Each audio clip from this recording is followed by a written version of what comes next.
Good afternoon, everyone. It's great to see that so many of you have joined us here today as well as online.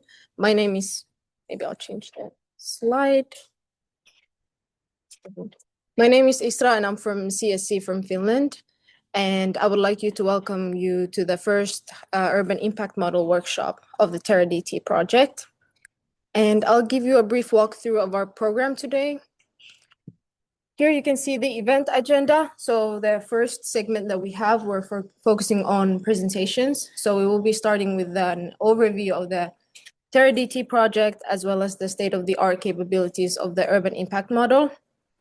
After that, we will be hearing insights from our sister project, UrbanAIR, and kind of hearing what they're developing for the urban domain.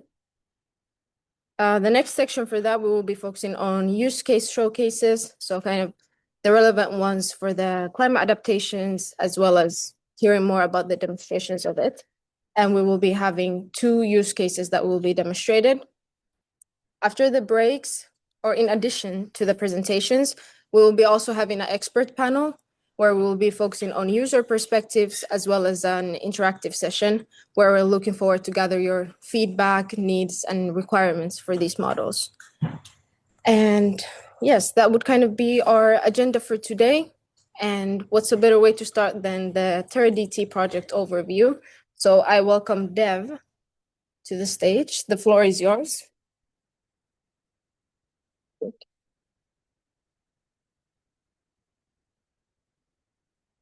Okay, so good afternoon, everyone. On my behalf also, I welcome you all to this workshop, and I hope you will have a fruitful discussion the rest of the day. So yeah, I'll try to give briefly the overview of that whole TerraDT project, what we do, and then Lisa will talk about specifically the urban impact models.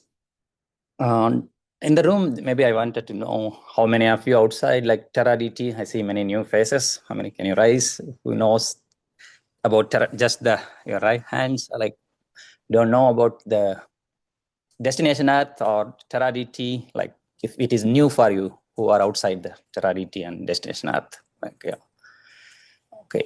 Okay. So many of you know already familiar with the Destination Earth, and okay, it seems.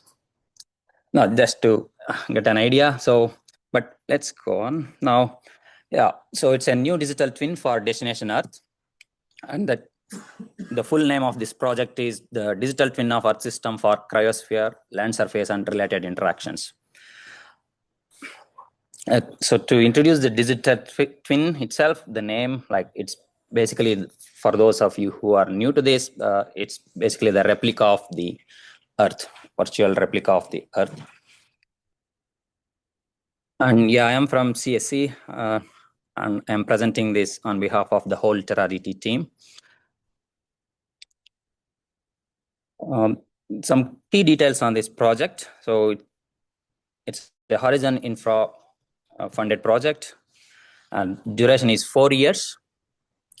We completed 1 year now, and yeah, the coordinator is the CSC, and we have 18 partners across Europe, from 10 countries, institutions across Europe, research institutes and universities, and also supercomputing centers like Barcelona, including, and CSC. And we have also companies involved in this project. So, why the new digital twin for Destination Earth is needed? That's the context. As you may know, Destination Earth builds digital twins of Earth to support the decision making, and especially the climate DT for high resolution global climate projections and impact assessments. So, however, there are some limitations in climate DT. So that is, kilometer scale climate models have shortcomings for some key components of the Earth system. For example, cryosphere and land surface processes are not well represented in these current climate models of the Destination Earth. And adding new components to these core climate models of the Destination Earth is challenging, as models are not built in a modular manner. And the information relevant for some impact sectors are still limited in the Destination Earth. So the TerraDT responds to these needs by developing the new digital twin components, impact models, and modular software infrastructure, by enhancing the destination infrastructure to provide more reliable and relevant information for climate adaptation and mitigation strategies. Yeah, I just wanted to show this slide on why the Destination Earth or the TerraDT is focusing on this kilometer scale global climate models. If you look at this figure in the left, this is from the core climate models resolution, coarser resolution climate models, representation of the land's vegetation. So this is the west coast of the US. If you compare to this land cover map and the models representing this vegetation, for example, the percentage of crop, you can see in I think this resolution is about 100 kilometers, hundreds of kilometers. The typical CMIP climate models. And yeah, you see the heterogeneity here. So it's not represented well. So, and when you go to bit higher resolution or fine resolution, so you can see already start representing the heterogeneity of the land surface.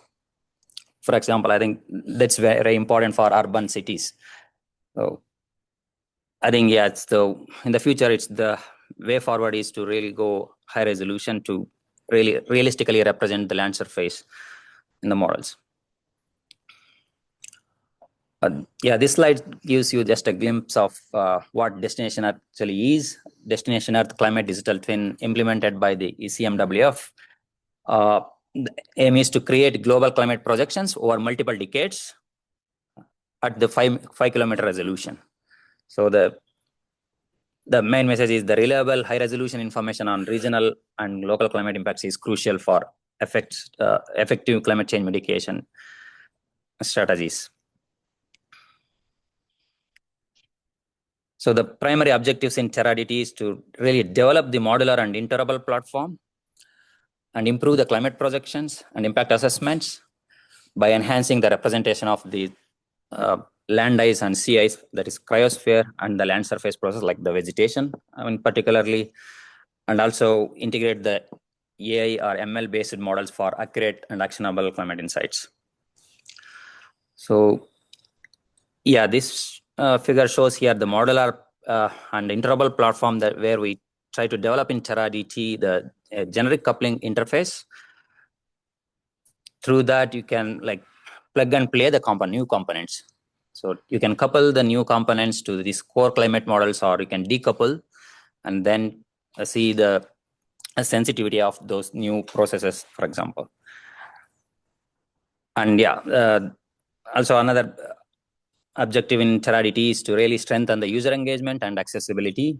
So and ultimately advance the Destination Earth's vision by expanding the interoperable and interactive Destination Earth ecosystem to support more effective climate adaptation and mitigation strategies. So I think, yeah, these three primary objectives are represented in this schematic here. And this is generated by Copilot.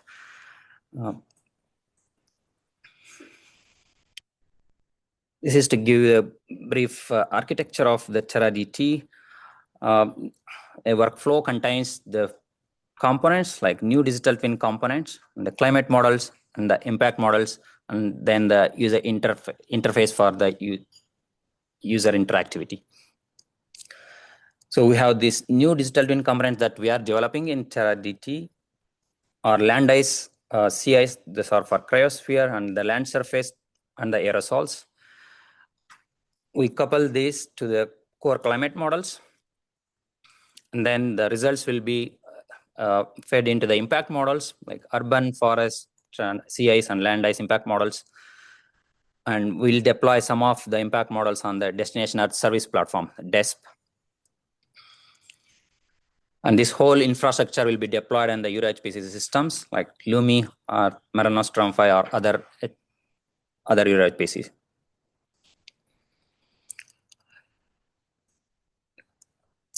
So yeah, one of the main goal in TerraDT is to enhance the scientific capabilities of the destination Earth through representing or through developing these digital twin components. And the land ice and sea ice digital twin components improve the feedbacks between the ice and atmosphere, and the land surface digital twin component will improve the land atmosphere feedbacks. And for aerosol DTC, coupled to the IFS model, improved or efficient computation of the aerosol cloud interactions. And in terms of impact sectors, so we expand the capabilities of Destiny to the sea level rise from tidewater glaciers to in this area of the impact sectors, and then informed decisions in marine infra and maritime navigation, and then urban planning and forest management. This schematic shows all these sectors. Yeah, these are the technical capabilities that we are improving in TerraDT for the destination Earth infrastructure. So the core climate models itself, we optimize to deploy in the supercomputers after developing the new digital twin components. There is a hand raise. Someone has some question. Something, if you want to say, you can ask. No, okay, yeah. And yeah, so we also in TerraDT developed this workflow infrastructure that is compatible with the Destiny ecosystem. And the computing infrastructure, also the Euro HPC machines, as I mentioned. And the main another interface that we develop is the generic coupling interface, where it is scalable, interoperable, and portable solutions for expanding this digital destination Earth digital twins. So we have completed 1 year of this project and 3 more years to go. So just quick overview on the highlights of the progress we have made. So firstly, we have strengthened this modularity and interoperability by maturing this YAC-based coupling interface. YAC is like yet another coupler. YAC, it's a coupler developed at MPI, and we are improving that to make it more generic coupling interface. And we have applied this to land-ice digital twin component, which is the prototype coupling established between this Elmer ice and Icon via this coupler. And you can see that in the core climate model like Icon, so the sea ice was not dynamic before, and now it is dynamically represented, and that is you have the feedbacks between atmosphere and the land ice, and via this coupler. So sorry, okay, maybe I'll move this. You have the figure here, which shows we have the 1-day test simulation of this Greenland surface mass balance from this prototype land ice DTC. And yeah, we have also progressed in sea ice digital twin component. That is, we have decoupled the sea ice from FESOM, that is the ocean model. And we have also developed the AI-based sea ice emulator, and which is tested for 7-year rollout. So you can see here, let's see if, okay, let's see if you can see this. Oh, no.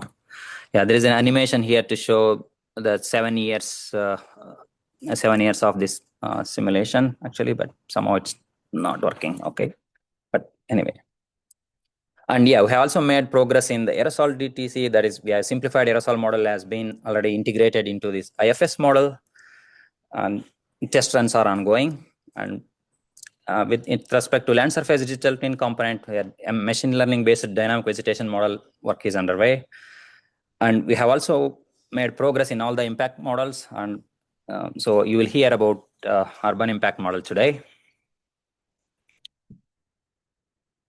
And then, yeah, so another ultimate aim of the TerraDT, once we develop all these components and the generic coupling interface, is to integrate with the destination infrastructure. So this is how we envision the climate models. Some new digital twin components can be integrated, maybe not all, but some. And some impact models, for example, sea ice and urban, we plan to deploy this on the destination Earth service platform. And of course, the generic coupling interface, we envision to integrate this with the Destiny. And then on the data from the simulations of the TerraDT output that we plan to also deploy or store it on the destination or data lake. And yeah, these are the climate model simulations that we plan depending on the HPC's resources. We'll focus on control and historical or projection simulations.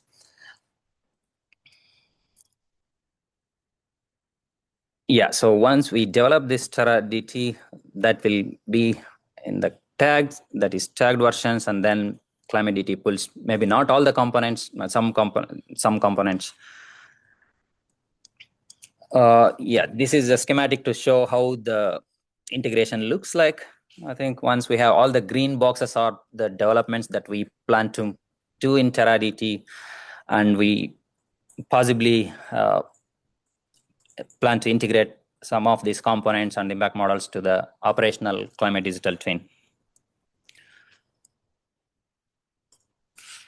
Okay, so these are the impact models that we plan to deploy on the Destiny Service Platform, that is CIS model and Urban Impact model via the user interface developed in TerraDT. Okay, probably, yeah, this is the slide where once after integration, how the ClimateDT looks like. These are the yellow boxes are where the developments coming from the TerraDT. And this is already these blue boxes which exist in Climate Digital Twin. So looking ahead, the outcomes of TerraDT is full coupled climate models, including these new digital twin components. That is kind of an enhanced version of the Climate Digital Twin. And then we'll have also multi-decadal coupled simulations with new digital twin components and new impact sector models that I already mentioned. And we have also generic coupling interface that is developed.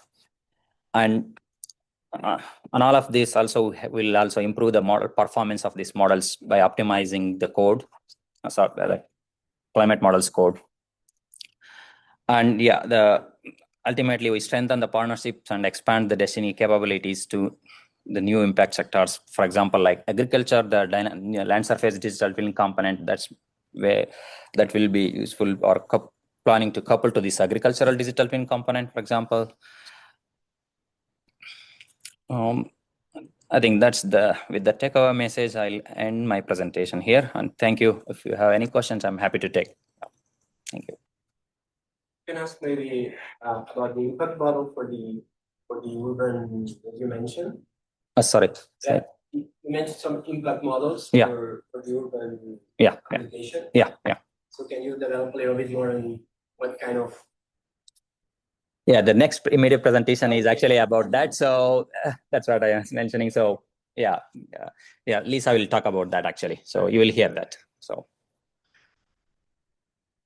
So the workflow manager we use the same as like Climate Digital Twin, that is auto submit. We plan to use, but the work has not yet started in TerraDT. We'll start that using probably in auto submit, which is also because mainly to be compatible with the Climate Digital Twin. So for the seamless integration. So yeah. Hey, good afternoon, everybody. Really pleasure to be here. Thanks for coming. So my name is Liisa Kulmala. I'm from Finnish Meteorological Institute, and but today I'm not actually alone. I have a special guest, Anna Oliveira from CoLab Atlantic. She will help me out with the heat modeling soon. But we are developing these urban impact models for real use. And well, I guess we all know what do cities and residents expect from urban nature, but let's warm up a little bit. So residents might expect cooler, greener, healthier neighborhoods. They would like to access to nature and recreation, and also access to shade, at least here in the southern part of the globe. Cities or city representatives, on the other hand, they would like to see climate resilience, like for heat, drought, extreme events, extreme weather, which are getting more and more common in the future. Of course, cooling provides, or it helps to keep people healthier, and it also decreases the energy demand. Many cities are also having goals for carbon neutrality, so they would like to see some cost-effective climate solutions there. And what do planners then, city planners might need? They would like to see reliable, scalable data and models, easy to use. They would like to see tools for carbon and cooling scenarios, evidence for different choices, like whether, some species are more beneficial in the future climate, or they stay alive, they can handle the extreme events and so on, or what type of soil properties would be needed, and also integrating all these nature-based solutions into zoning and design. And what we are scientists, but we are trying to provide these tools here in the urban impact model. Anna, please, could you now come and help me out? All right. So about the urban impact model part on climate change and heat. So basically what we have in terms of climate projections and also weather modeling, climate modeling usually lacks sufficient detail to go up to the neighborhood level. So what we propose to do is have this component that connects to the TerraDT, and while it respects the temporal predictions in terms of context and background, we aim to downscale it to the urban level up to 200 meters. And we do this by using a data-driven approach. So we use sensor data as our ground truth and our response variable. And then we pick up the synoptic background conditions from weather and climate models. In this case, it's climate, but we also apply this on a weather scale in other projects. And then we downscaled it using time-fixed predictors, such as the topographic indicators, such as the topographic wind exposure levels per wind direction, green infrastructure, urban features, blue features, and then we compare these using traditional statistical models with the machine learning, having successfully proved this to be efficient in several cities. In this case, we are training using Serra, and we have previously used AROM in Portugal. The reason to use Serra is to have a single model for the full European coverage, that is a reanalysis with in situ assimilation. And then we downscale it to 200 meters, adjusting the bias of this model data to the local level, with some results already achieved for Lisbon, as said before. And this is just a sneak peek. Inish will highlight the main results with the presentation. Sorry.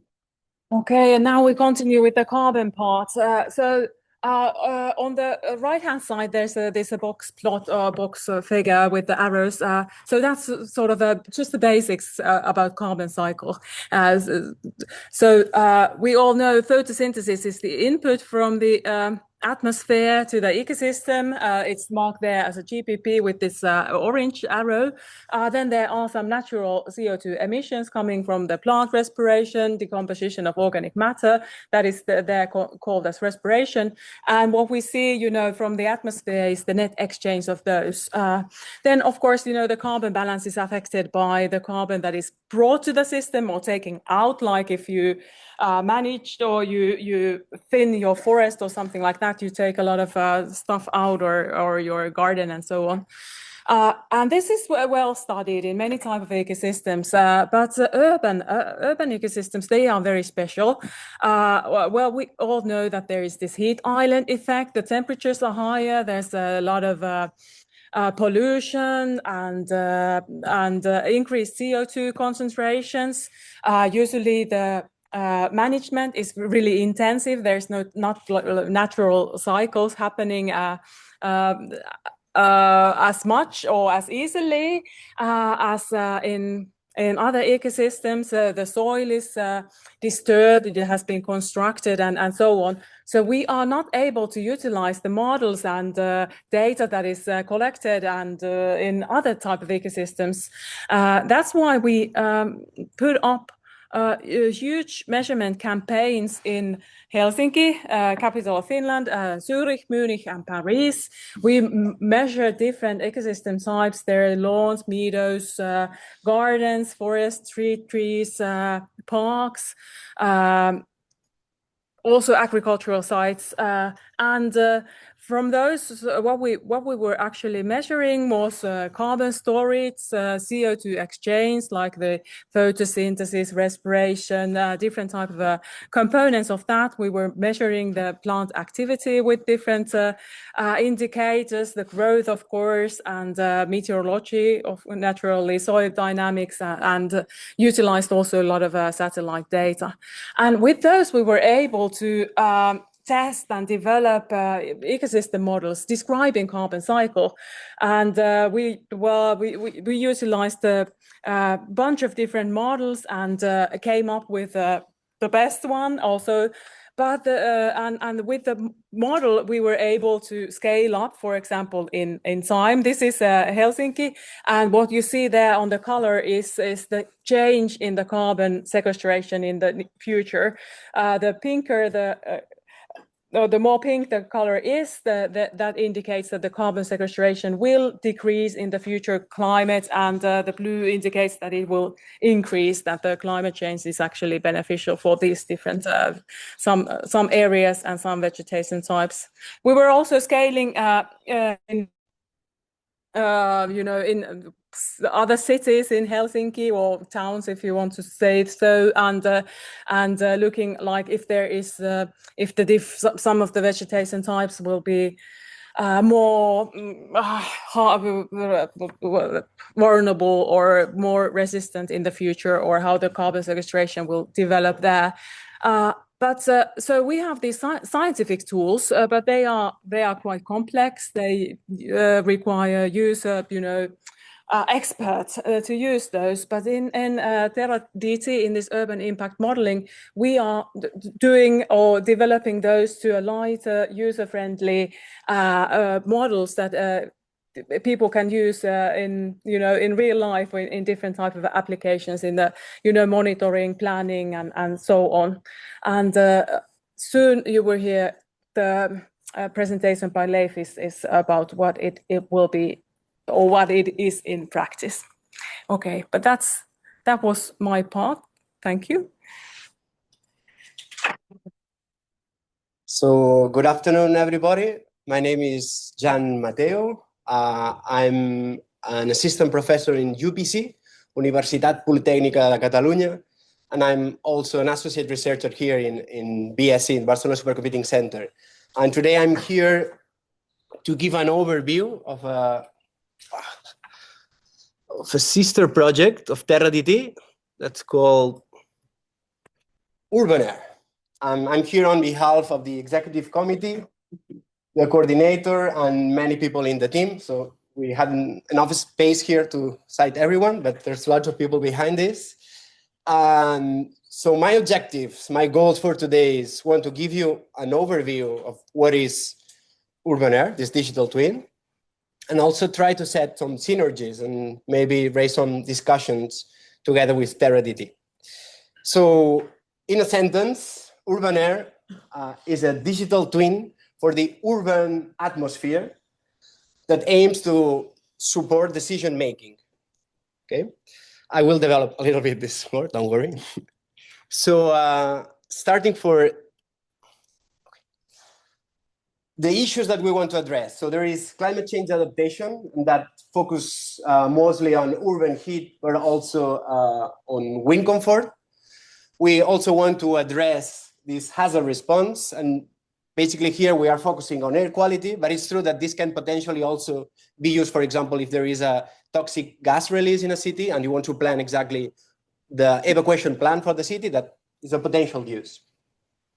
And we want to address these issues in the lens of urban planning and design. So we want to support decision-making for urban planners. And to give some examples, for example, if we want to build a new building, a very tall new building, we know that this building may modify the wind patterns around the building. And this has an impact on air quality, on wind comfort, and on heat extremes.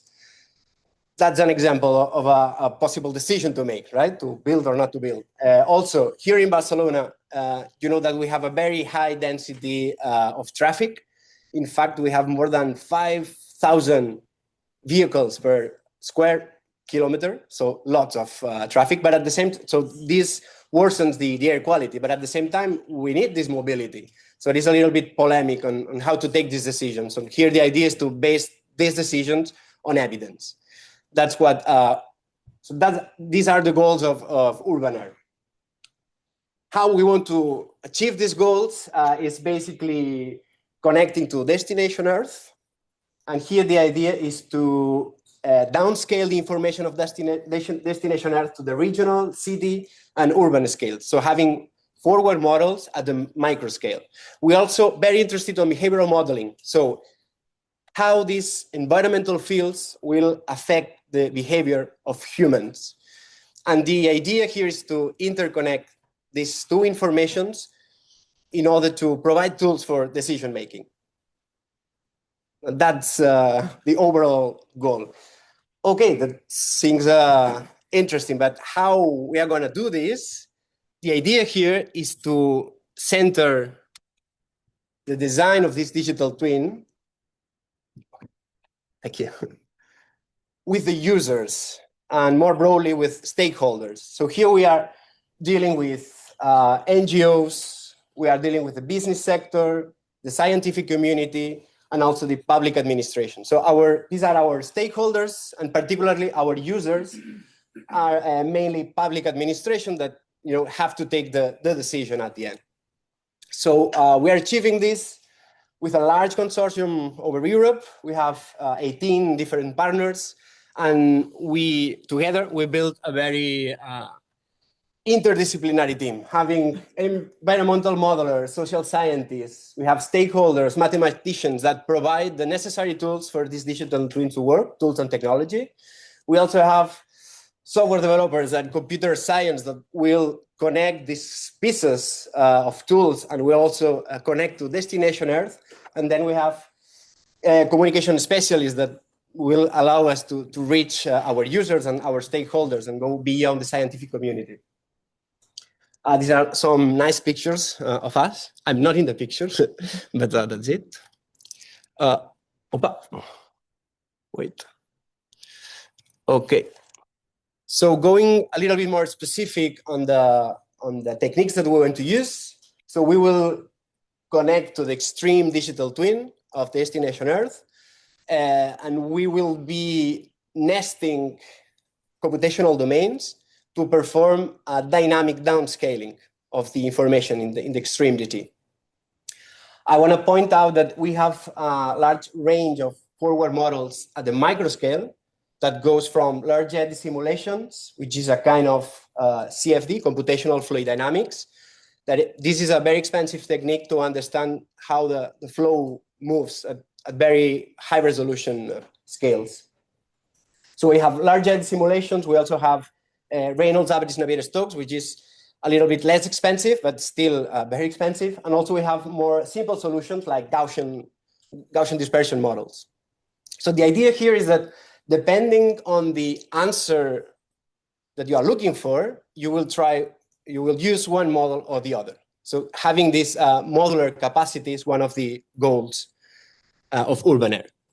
And the other component that I just mentioned is the behavioral modeling. So for that, we are planning to perform surveys to the citizens and to have information that enable us to model how a human will react to these environmental data. If you want to go to point A to point B, and we know exactly the temperature, wind, and air pollution fields, we can constrain this movement based on this information. And this all has to be somehow aggregated to support decision making. That's the main idea. But now I want to speak on where are we going to apply all these methods and techniques. And here we have, as an action cities in which we will apply the whole workflow, are Barcelona and Antwerp in Belgium. And then we have some learning cities, Paris, Rotterdam, and Bristol, that we have a large amount of experimental data, and we want to validate parts of this workflow. Okay, so we are starting in 3 use cases for the moment. I'm gonna briefly describe these 3 use cases. So The first one is green potential maps that basically tries to answer where we should plant trees and where we shouldn't. So here in black, in the map, you see places in which you shouldn't plant a tree because we know that trees can reduce ventilation, and especially in narrow street canyons, they can make pollutants get trapped. So it's not a priority to plant a tree there. And then on green, orange, and yellow, you can see where it is recommended to plant trees because of the wind, because of the heat, or because both effects. So this is one of our use cases. We have another use case in Paris that basically what we are doing here is an intercomparison of all the models that I just showed you, basically to assess uncertainties and to validate our workflows. So we have here lots of experimental data in a heat wave during the summer 2023. And our last use case is here in Barcelona. And here we are focusing on the new air quality directive that was approved on 2024, that it will actually be a challenge for municipalities. So how to manage this new directive is not an easy task. So here the idea is to provide the tools to the municipality to manage in the best possible way this new directive. So these are three different digital twins, but our idea here is to find what are the commonalities among these digital twins, and instead of building independent digital twins, to have something like building blocks that are common to all these digital twins. So for example, we have data or input data. We have the forward models, the environmental models, but also the behavioral models. We can frame also the user questions in a standardized way, so it can be, other cities can take advantage of how we format these user questions. There is also a very strong building block about uncertainty quantification and data simulation. And in here, what we want to do is, on the one hand, we want to improve the forward models, combining them with observations. On the other hand, we want to quantify the uncertainty of these models and to propagate the uncertainty till the output.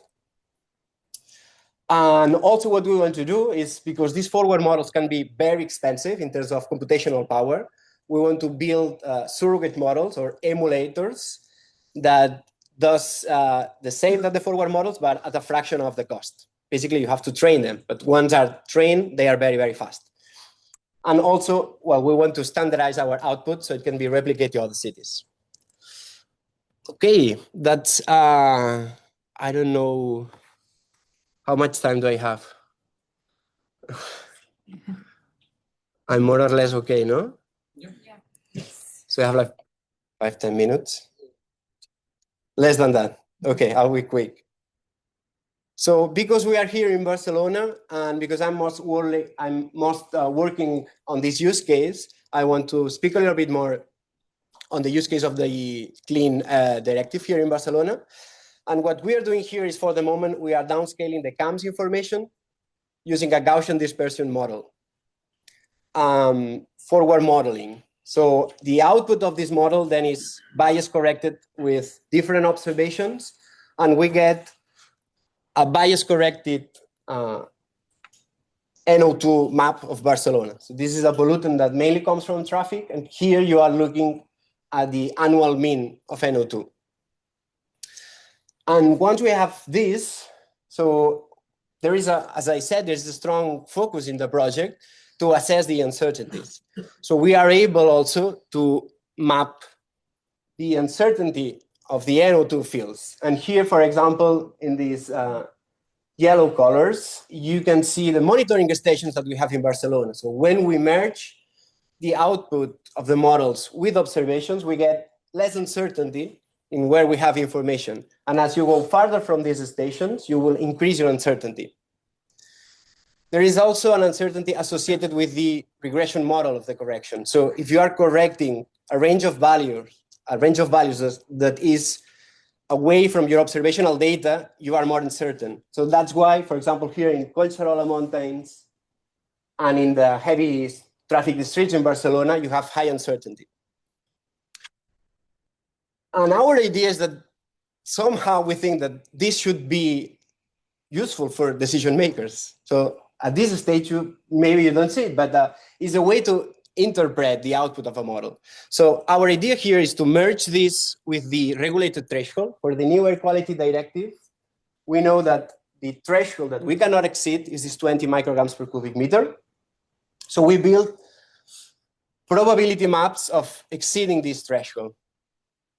And what we are, so this is what we have now. Okay, you can check this paper here. It was published last week, actually. Currently, we are on discussing, okay, how this is going to be useful for decision makers. So we are under this discussion. I will briefly present some of the ideas that came up, but still, I want to say this is ongoing work. So these aren't promises, okay? So just ideas that we had. For example, one thing that we can do is just play with this concentration threshold. We can play also on the probability of exceedance. We can check exactly what is the affected area or the population exposed when there is an episode. One of the applications. By the way, this looks a little bit ugly, right? We haven't commented on that, but these probabilities are very, very high. But I have to say that currently we're right here in the yellow color. So we are right, okay? Don't worry too much. More things that we can do with this information. For example, if we know that there is a hotspot of air quality, of air pollution, we may be interested in applying more advanced models in order to really understand what are the patterns in very, very high resolution of this air pollution. So this is an idea. Another idea is maybe if this information has to be used for taking decisions, it would be interesting to do a source apportionment and understand what percentage of the pollutant is coming from local traffic and what percentage is coming from abroad. So you cannot directly change this value. And as I said at the beginning, one of the things that we want to do is to combine this information with behavioral modeling. So one of the things that we are thinking is to study the perception. Perception is difficult to quantify, but instead of knowing the concentration of a pollutant, is knowing how people perceive these pollutants. Because this may be a relevant variable when you are taking decisions. Also, one thing that we want to do is to assess the risk. And when I say risk to air quality, I mean exposure. So for that, we need to understand how people move around. And I mean also the vulnerability of these people. So that's also something that we are considering. And at the end, what we would like to have is like one region that may not be prioritized for an intervention and one region that is, a hotspot of exposure of vulnerable people that you should act. Yeah, that's it.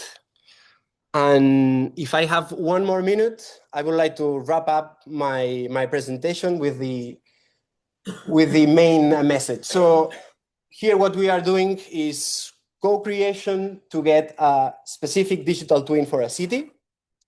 But at the same time, we are building this digital twin in a building block scheme so it can be reused and replicated for other cities.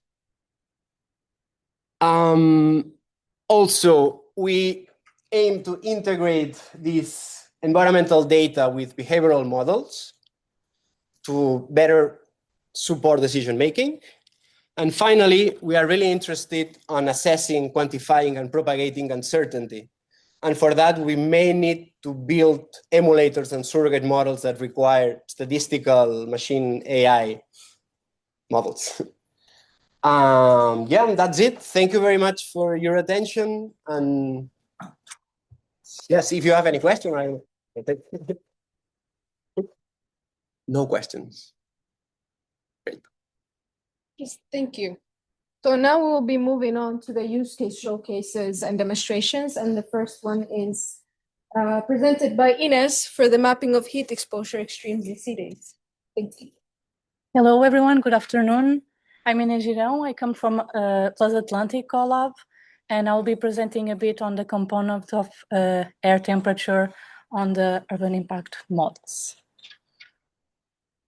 So as my colleague Anna said before, we know that climate and environmental hazards are local, but unfortunately their monitoring and forecast is not, at least until now. So although we are okay regarding the when things happen, we are not okay regarding the detail. We need more detail to really understand the impact of these changes and the extremes on cities. So what is the solution? The solution that we come up with was using coarser meteo data. In this case, we show an example of a previous project we developed where we have a numerical weather predictor model, which is coarser, and then we want to transform it and downscale it to a resolution that allows us to understand the differences of air temperature throughout the cities. So for this, and as it was mentioned, in our case, we will make use of sensors, IoT, and crowdsourcing weather stations. We will also use reanalysis and forecast and climate projection on TerraDT. And how we will downscale it, we will make use of local fixed time predictors that have higher resolution that will allow us to understand the relationships of air temperature and these predictors, and with the application of machine learning, then downscaling into a more detailed resolution. In the case of TerraDT, we will make this for several cities: Barcelona, Lisbon, Helsinki, Munich, and Paris. So overall, we pick up all of our data sets, and using our in-situ stations as our target, we will divide it and train a model that will enable us to downscale the air temperature. I won't go in much detail here, but if you are curious on how the whole framework works, you can always, of course, ask. So here is just to show that we will be using Serra specifically because, as Anna said, it has a European extension. And here is just to show a comparison of AROM, which was a previous weather prediction model that we used to downscale from. And just to show the differences, of course, AROM has a bit more resolution than Serra, but Serra also includes some additional inputs that AROM doesn't, that we see as a plus, and we think that will allow us to have proper results, as we will show. This is just a specific image of one of the locals that we will be studying, which is metropolitan area of Lisbon. And as you can see, Serra has a less detail, but we can see that close to the coastline, we have more precise temperatures. Oh, this is just to show the difference. This is some exploratory data analysis that we have done to show where are the biggest differences between these two models, since we wanted to, of course, understand how using a different one might behave. So as we said before, for the downscaling, we of course need a set of predictors that allow us to describe our landscape. And here we just show an example of local climate zones. This is a raw example of this specific predictor. Of course, this then is transformed into Bowen regions and applied to the downscaling model to allow us then to understand how the temperature might differentiate between these classes. I'm showing this specifically for all of the cities that we are studying, because they will allow us in the future, when I'm going to talk a bit more next about it, but to change eventually if a city planner, someone wants to understand the impact of changing their landscape on the air temperature. This is one of the possibilities, because the local climate zones are divided in a very specific type of classes. So imagine you have a compact mixed rise of buildings, and then in the future you will have for some reason a larger low rise, and this will of course have interaction on how the temperature behaves at the city scale. This is just another example of what is already being tested. Just an example. Of course, you see some artifacts there that will, of course, will be taken care of, and this is just to show an example. So this is another example that my colleague also showed. Of course, this is just for you to understand that here we cannot really differentiate between the city scale, but then, and as you can see, the same example, we cannot really differentiate between the neighborhoods, but then if we downscale it, and this is an operational product that I will invite you in some minutes to have a look at, then here we can provide much more detail into what is happening inside of the city. So tree-covered park becomes much more apparent, higher density of buildings and less green area, and less green areas, of course, have the show higher temperatures. Above there, since we have a continental influence, you see even more higher temperatures. So this is just to show the possibilities of using downscaling models. But what about the future? So of course, these techniques can be applied to all types of data, but in the context of TerraDT, we will make use of ClimateDT data as we should. But in this case, what we will do, and to actually help figure out the future, we will use ClimateDT historical data, compare it with our real analysis of Serra, because it allows us to have much more detail on how really the temperature varies that ClimateDT doesn't offer. So first, of course, we need to use a bias adjustment algorithm, or create a bias adjustment algorithm by comparing these two, and then apply it to the projections offered by ClimateDT. We have a set of them, and do this bias adjustment, and then we can use the downscaling algorithm model for these projections. And with this, what can we? I would just like to show why this is important, because if we have the projections, then the idea is to also connect this with a platform where you can change the dynamics. So for people can then understand how much cooler or warmer a neighborhood can be in the future, how extreme is the heat or cold in a given neighborhood, and then the planners can make decisions regarding this information. And as UrbanAIR was saying before, our colleague from UrbanAIR, which are the cooling or heating acclimatization needs? Should we plant trees? Should we not? And how all of this work.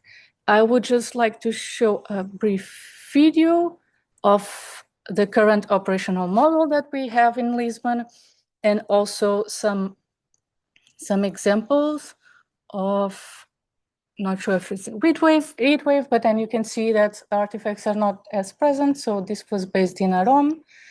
This is just to show you what we expect to have for all of these cities.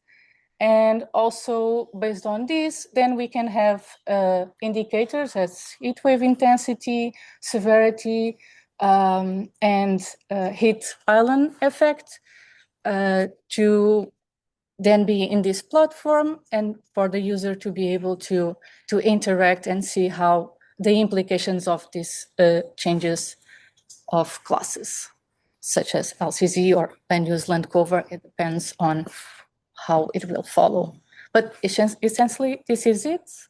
I finished. Thank you very much. So Leif will be giving us the Next presentation on mapping on high-resolution carbon fluxes for urban green spaces.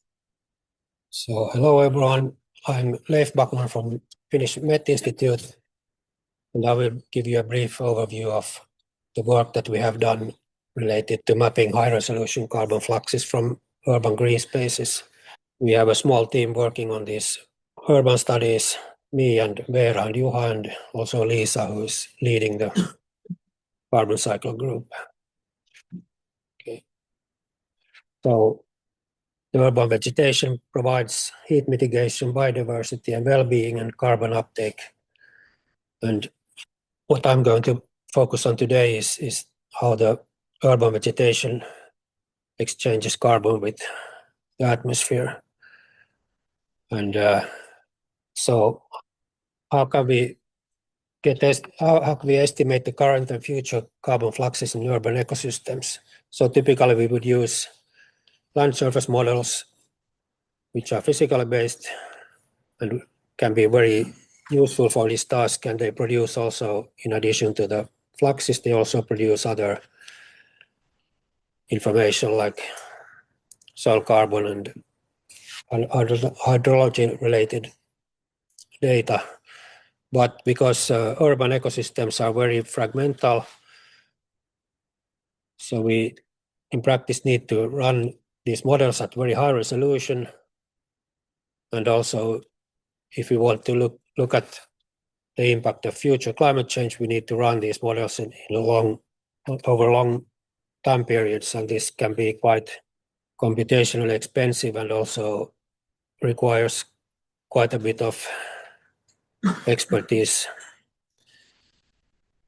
to run these models. So instead, we use emulators, and these emulators are trained using data from ecosystem model simulations, and in that way we can still keep the characteristics or information that we get from the simulations, but the actual simulation, or we can get the information much quicker using these emulators, and this would then enable this interactive exploration that we are aiming for in this project.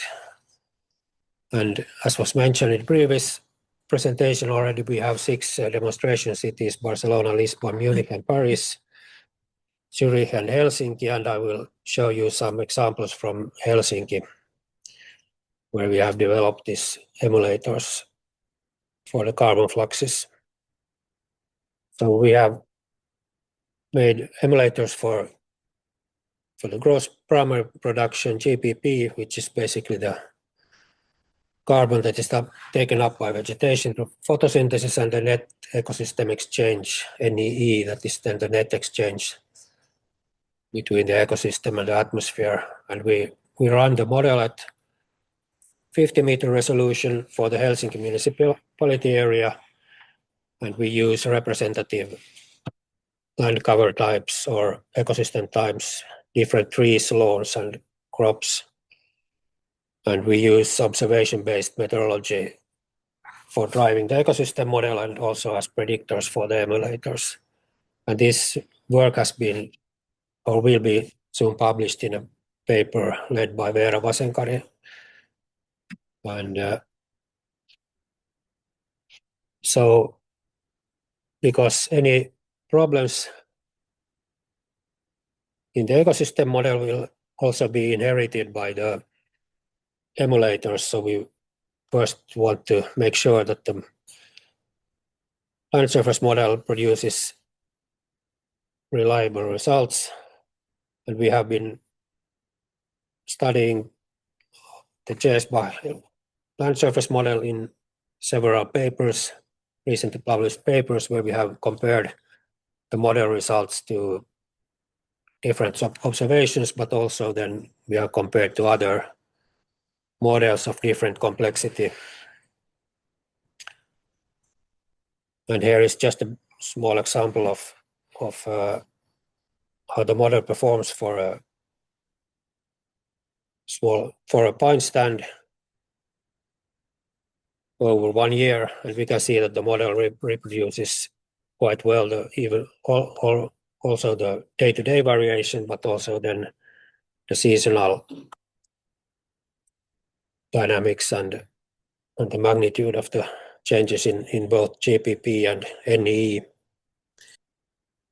And then once we have trained the emulators with the ecosystem model data, we compare these to see how well the emulators have learned the dynamics from the model results, and we made emulators both for monthly fluxes and daily fluxes. And without going into details here,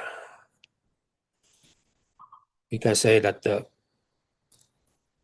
emulators reproduce the simulated fluxes quite well. There were some challenges with the crops because they involve also some management decisions that are maybe difficult to emulate. And then a good thing was that the monthly fluxes or the monthly emulators were performing equally well as the daily emulator, which means that we can save quite a lot of computational time. And then in the end, we want to show the fluxes as multi-annual means. So here's a comparison of the multi-annual means from the Chase-Bach model and then from the daily and monthly emulators. And again, we can see quite a good agreement between the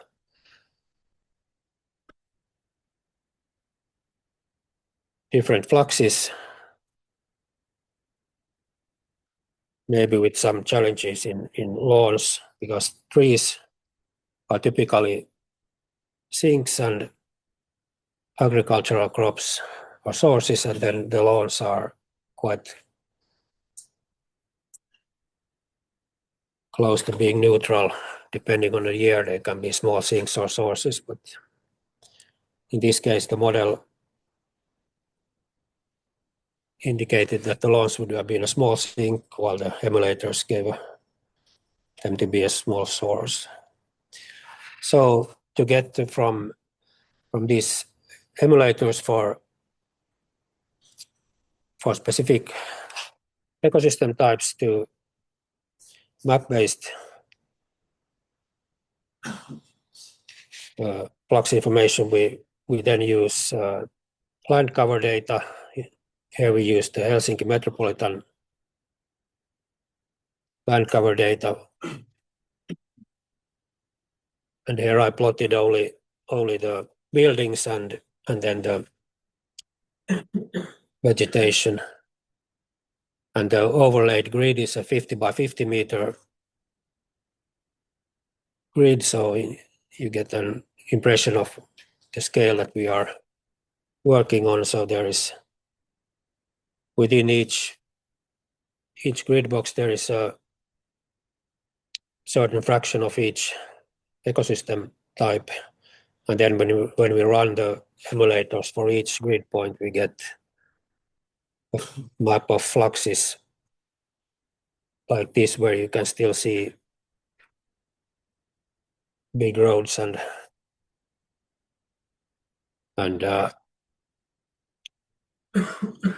for example, railroad infrastructure that shows up with a very small flux in this case. And then we also validate the emulator performance both using satellite data and then also local flux data. And here is an example shown from a flux tower, urban flux tower, where we look at the so-called green sector, where we have botanical garden and other more greener areas. So again, without getting into more details, we can see that the emulator and the land surface model agree very well on day-to-day basis, and then on monthly basis, the emulator and the flux observations agree well, except for the early growth season. And then, because we are in Barcelona, I wanted to show also some preliminary work on modeling related to lawns here in Barcelona. And we used satellite-derived GPP from the Sentinel-2 red-edged index. And in Helsinki, it's quite straightforward because there is not much need for irrigation, but here, because the heat stress is so much more significant, it also shows that we need to account for the irrigation in our simulations. And here is an example of one case where at least according to the simulations, it looks like, or observations, it looks like we had irrigation up to maybe 2023, and after that this area was not irrigated anymore, and then we get a visible effect in the GPP. And then I also made some simulations without irrigation. The model can capture the heat stress, even though there is some challenges still seen. And then we are not only interested in modeling, but we also want to enable this interactive exploration of these carbon fluxes. And then for that, within the project, there will be developed this web user interface where the user then can select cities and modify the land cover, choose climate scenarios, and then you can get the information in the form of maps and graphs and summary statistics. And the user don't need to bother about what's run in the background. And then this summarize, developing this emulators enables to study how, or interactively study how current and future climate conditions will affect carbon fluxes. It also bridges the gap between detailed ecosystem simulations and kind of more practical scenario-based decision-making support. And it's just way to include ecosystem processes into climate mitigation or climate adaptation and urban planning. So thank you. Thank you, Leif and Ines. Welcome back from the break here in the room and also online. Let's move on to the next session, which reminds me and all of us about what the ultimate reason is for what we do these projects. We don't do it for ourselves, we do it for the users. So on this panel, we have 4 people who have a lot of insight into what it's like to work with users and to be a user of these things that we produce in our projects. Because without projects, there is no sustainability for any of the output. So we need to ensure that whatever we do is adopted, and that the users that adopt our products also keep using them in the long term. We are still pretty early in the project, so we have a lot of opportunities for adapting our plans and development, which makes this a perfect opportunity for getting feedback, getting ideas, requests from people who see these things from a different perspective compared to ourselves. In this expert panel, we have 2 members from TerraDT's user advisory group, which is one of our 2 external advisory boards, and 2 other experts who are here present, and our user advisory group members are joining online. I'll first introduce our panelists very shortly. We have Dragana Bojovic, who is a senior researcher and a co-lead of the knowledge integration team here at BSc, with a lot of expertise in stakeholder engagement and assessing the impact of environmental and climate research projects. Also working in a project of which we will hear more about shortly, that can probably give us a lot of important insights that we can also use in TerraDT. Then we have Pablo Martinez, who is an architect and the co-founder of the 300,000 think tank, and brings to this panel a lot of experience from using open data and many other types of data in addressing the challenges in urban environments. Then our online panelists, the user advisory group members.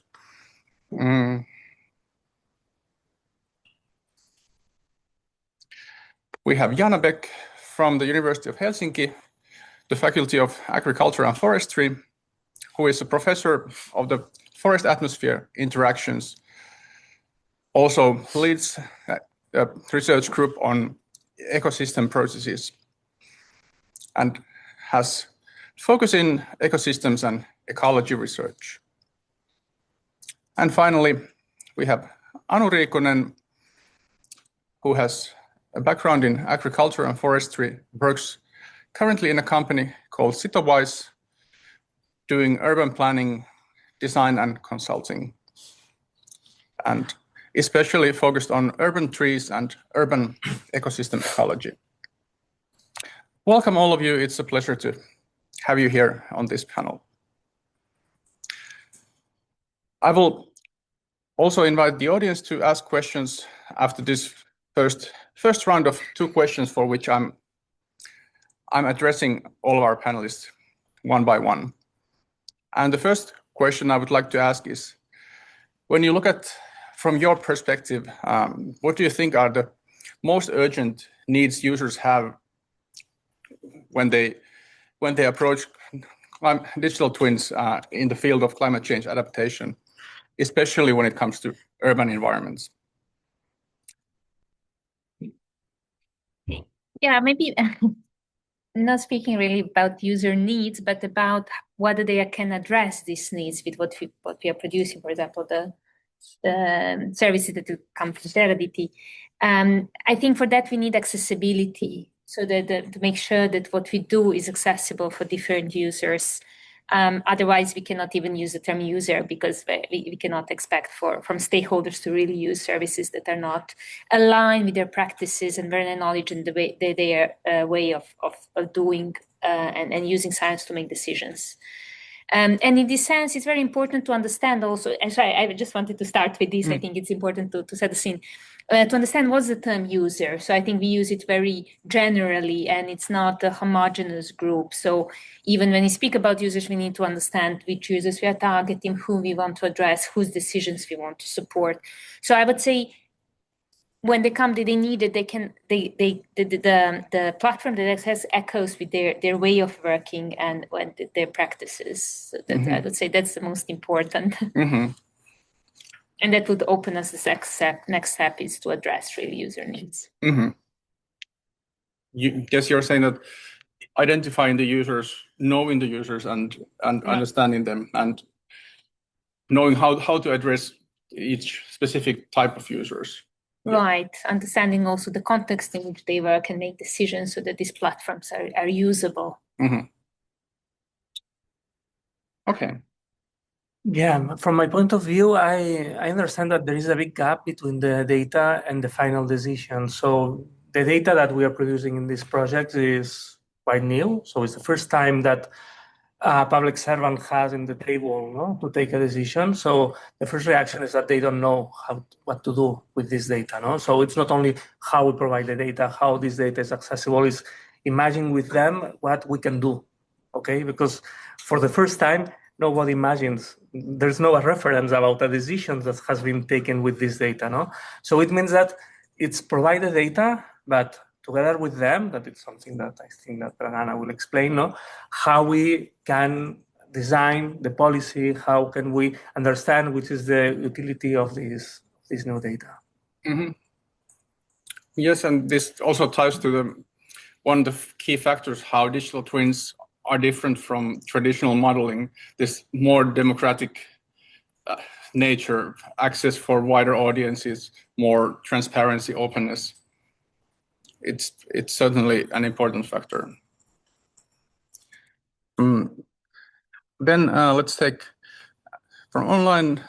Jana, you can go first. Thank you. Can you hear me? Yes. Okay. Thanks for inviting to this panel, and it's really interesting to listen and participate. So I'm, as Tero was saying, a forest ecologist, and I'm teaching students for understanding the future requirements for data and for management of forests. And so thinking about the ecosystem research perspective and the teaching perspective, I think that one of the most urgent needs would be to provide actionable and high resolution tools and data to design and also evaluate the effects of planning. And in urban setting, of course, the urban nature-based solutions and how they respond to future climate stresses, for example. So how is the TerraDT or this kind of systems able to inform us and prepare for extreme events or ensure biodiversity and ecosystem services, and also creating sustainable user interfaces with different types of stakeholders, as was already said. Not only people who do research, but urban planners, and also nowadays, most often the citizen themselves. They are very, very interested in learning how the environment is coping with for example, respect to biodiversity, and participate in planning and implementing decisions. So different visualization tools or education materials are really welcome. Mm-hmm.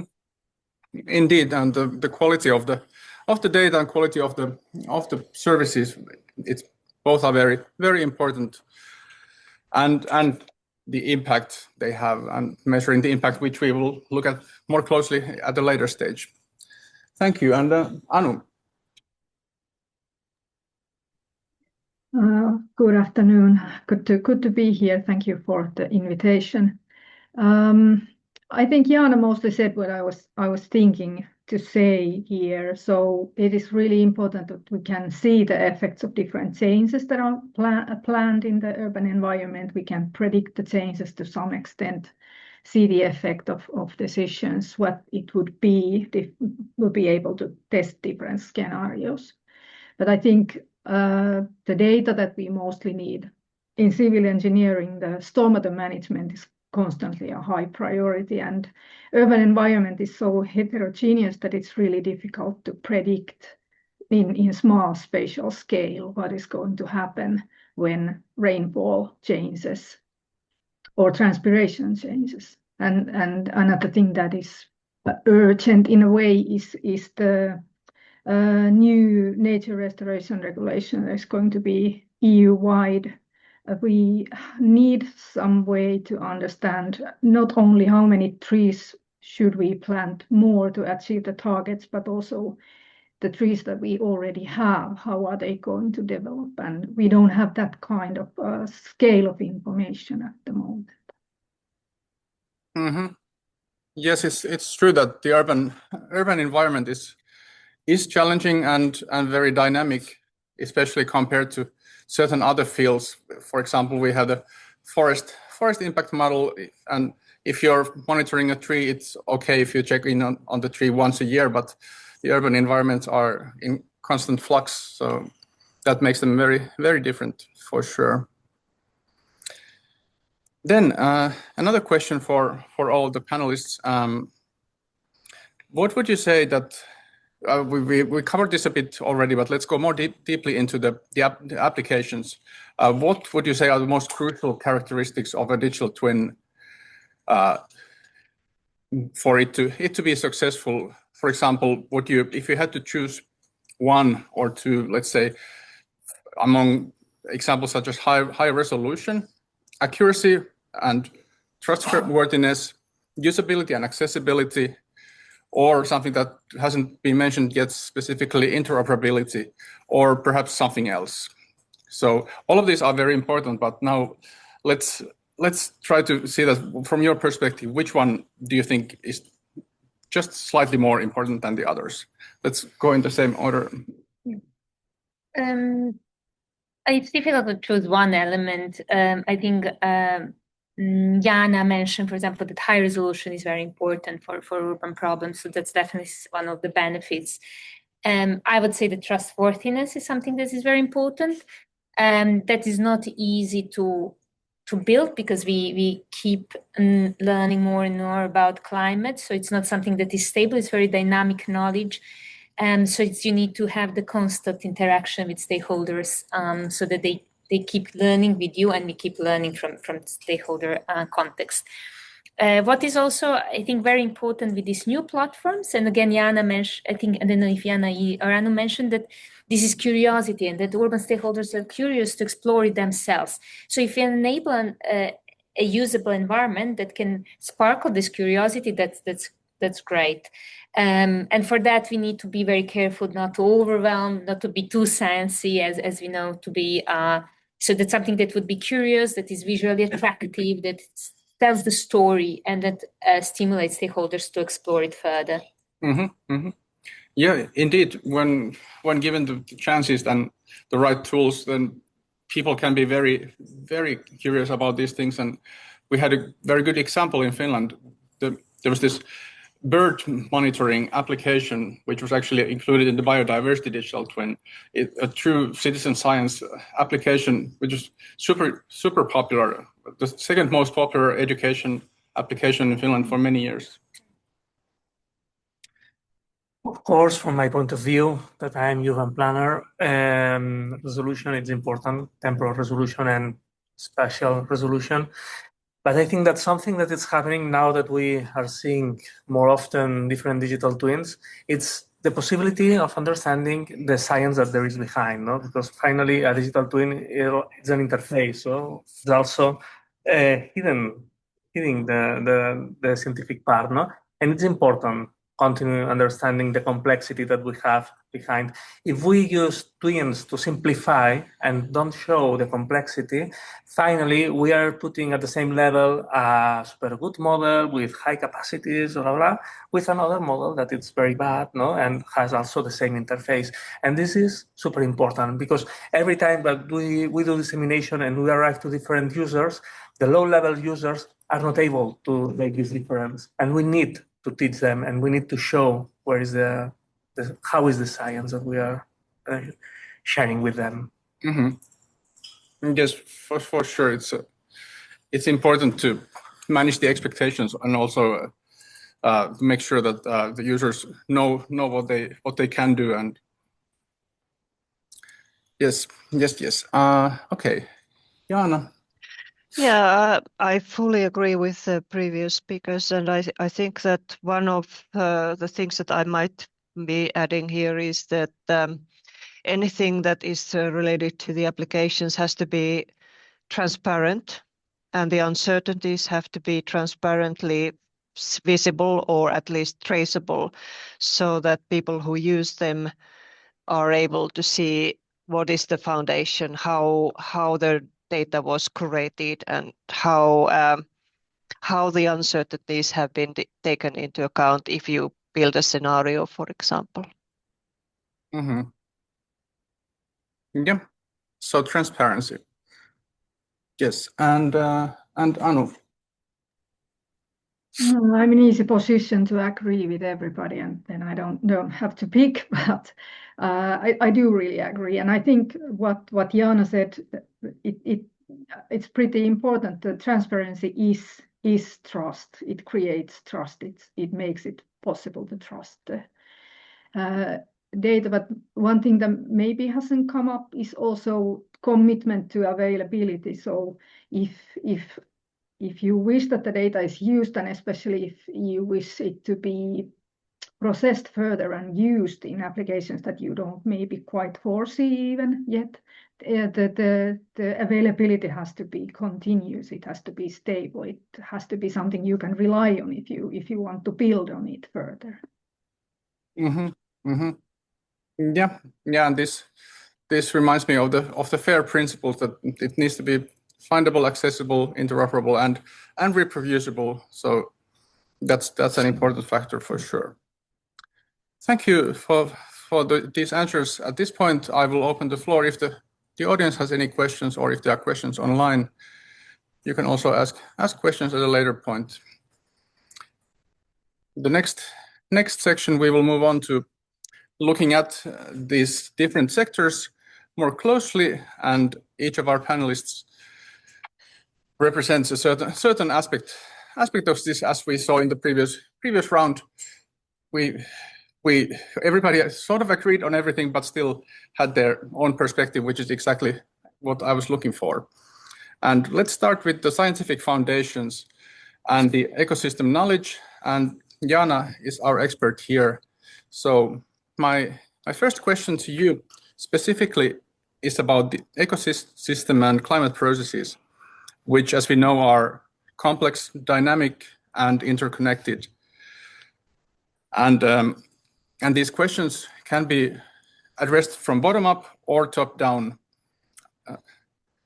What do you see as the biggest challenge in ensuring that these complex processes are realistically represented in the digital twins covering the urban environment? Well, that's a big question. And I think that there are many answers to this, but I would start from the biggest challenges being that the timescales are really important, both time and spatial scales, in fact. So if we think of climate system, the temporal scales in climate systems are often quite short when compared to the ecosystems or land surface processes, which may take years or decades or even hundreds of years to change. So in a way, they are very stable in time compared with climate system. However, there are very many processes that also are very quick. So matching these timescales and understanding better the processes that are driving these changes is important. On the other hand, ecosystems are very heterogeneous in space. So as was said already earlier, the urban areas are very heterogeneous. You can have a very big changes in a very short time spatial scale. Each individual forest stand or park or lawn has its own characteristics, features, and it's very challenging to scale them up. So I think that one of the challenges is to understand the possibilities for averaging or simplifying processes to be able to describe these complex processes so that they are adequately represented in digital twins. And the second, I think, that could be highlighted here is the feedbacks between the systems. So ecosystems are affecting the climate systems and climate dynamics. For example, controlling the water dynamics for the cycle or energy balance. And it's clearly shown that ecosystem functions and properties are affecting the local climate. So enhancing precipitation or affecting cloudiness, for example. And this means that the climate-related risks are very dependent on the ecosystem properties in rather small scales, and they can amplify or ameliorate the risks. For example, flooding in urban areas. The effects are very dependent on what kind of vegetation there is and how this vegetation is functioning. And also the other way around. Climate, of course, has a strong control of ecosystem functioning, temperature, precipitation, wind conditions. So in urban systems, these feedbacks are important to take into account and consider, and that's a challenge for any system that tries to cover such a complex phenomena. In other words, we could say that the systems need to be in sync with the reality in order to be relevant. And another question for you about the research infrastructures which you represent.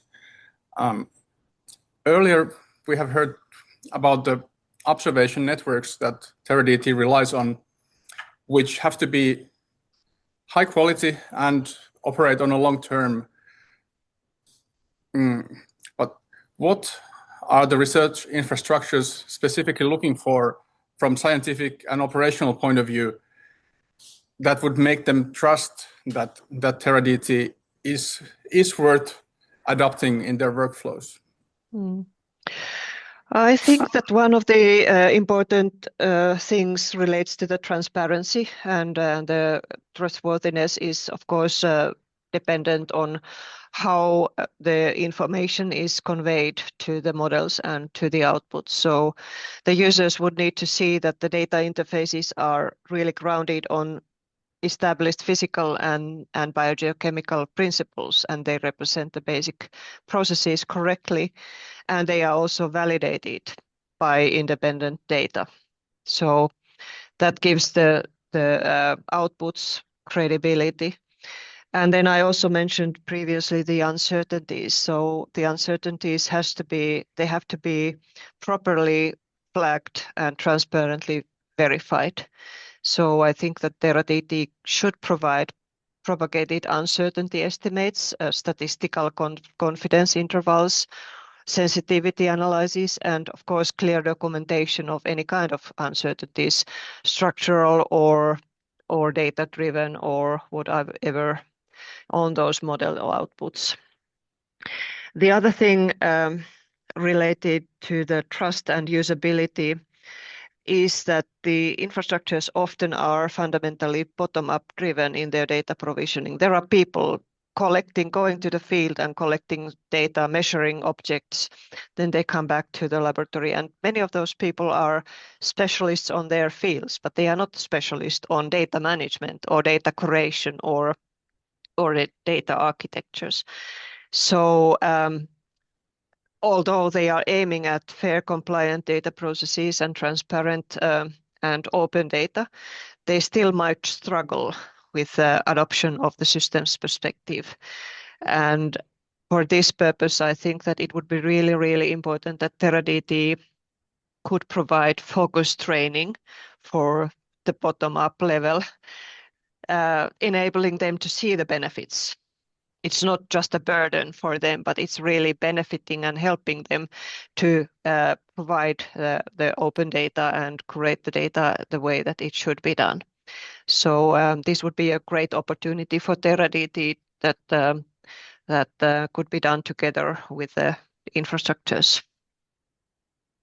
Yeah, indeed. The scientific foundation has to be sound and reliable, and this training with the project together with the infrastructures, that's certainly something that is important and that we have to look into.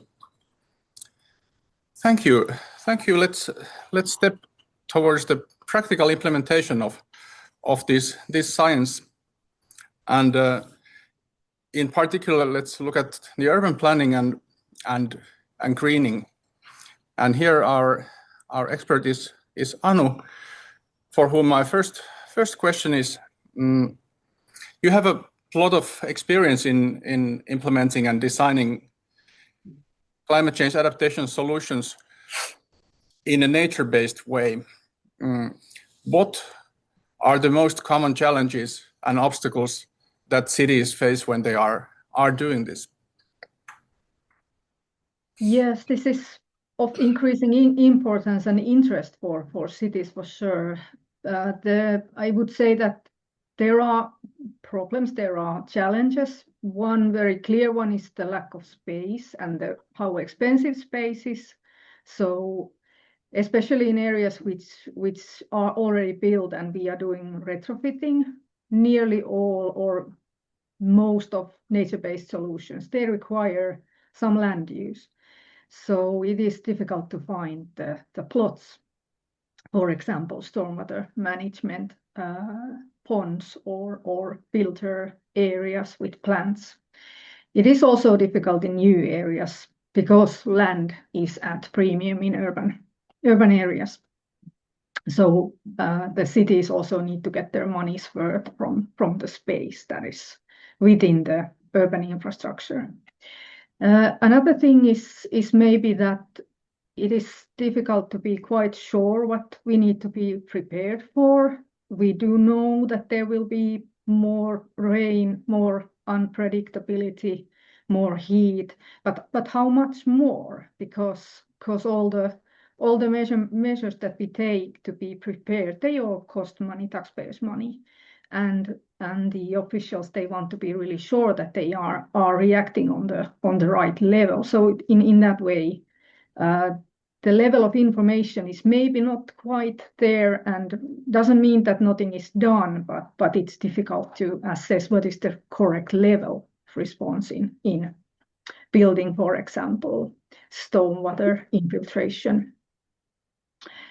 Also, civil engineering and urban planning, they are really conservative fields by their nature, and I think it is very widely thought that any solution that we make must be already tried and tested. So piloting something completely new is really challenging. It's because we are in the public eye and because we are using tax money and we have legal responsibilities.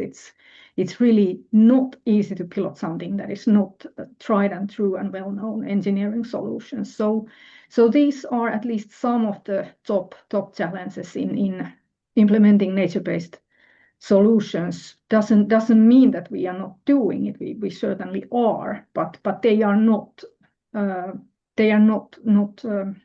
routine yet, and there are some reasons for that. Mm-hmm.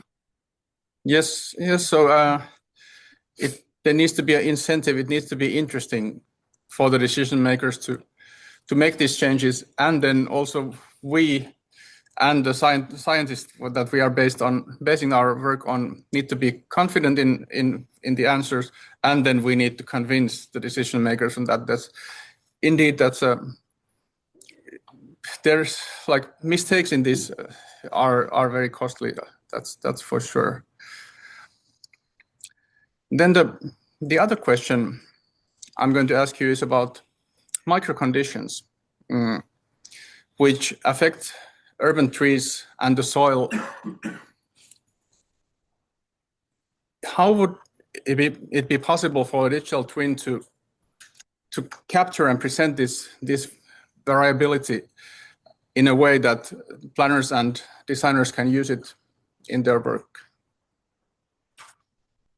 That is really difficult question. I think Jaana touched it a little bit already, that we definitely need some averaging, some clumping up, but also we do need to represent different spatial scales and the heterogeneity in a way that the average then comes out as realistic.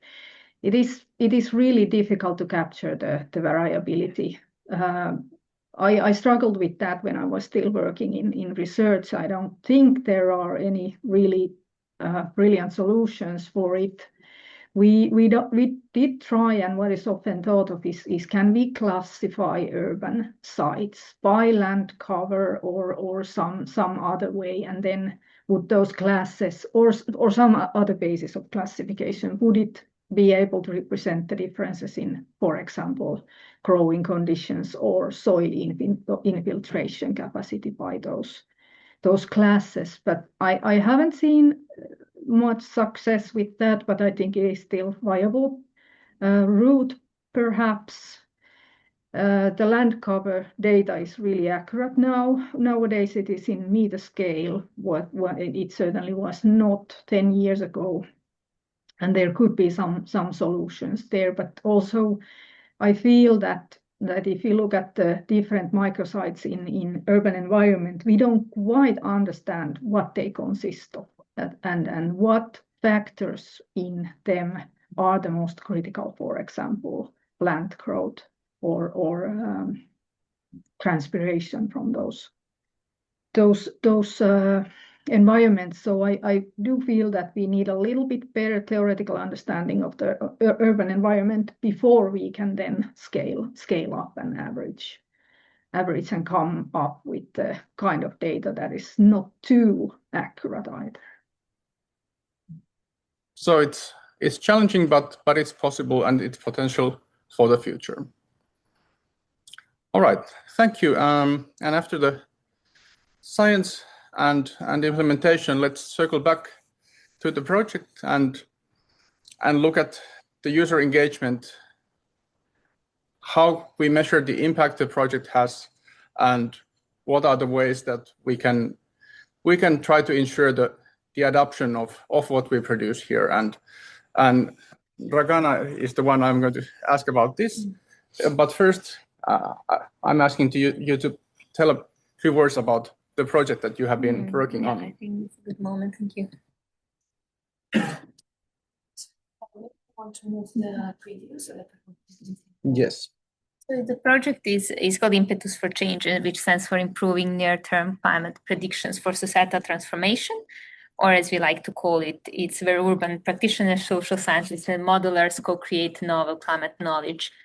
It's a big European project. We are now in the 4th year of the project. It's led by Norse research institution in Norway and led by our team at BSc. We are 17, I think, institutions. We are very lucky that besides scientific institutions, we also have practitioners. Carlo is representing one of these institutions. And that gives us particularly good insight into stakeholder community and links. And these institutions also have a role of these intermediaries. So I think that's one big advantage of the project. Another very important aspect of the project is it's very interdisciplinary. So we have a strong social sciences also component besides climate modelers in the project. Yeah, we can maybe go to, I will just very briefly just explain our co-production work, and then we'll come to your to answer to your question. So we were lucky in this project to really follow what we call full co-production process that we started from the day one in the project, speaking with stakeholder community, what we call this co-exploration of the progress. And we did the stakeholder mapping to understand who is able to define our users and to define in ways strategies how we can connect with the people of interest. We do this co-production work in what we call demonstrated cities. We have 4 demonstrated cities besides Barcelona. We also have Prague, Bergen, and Paris. So after recognizing the stakeholder community, and this is the exercise that we do repeat throughout the project as the stakeholder community is growing. And then we had it's a circular, and this sign at the bottom should show, and that's how we here in our team represent the co-production work as a lasting process.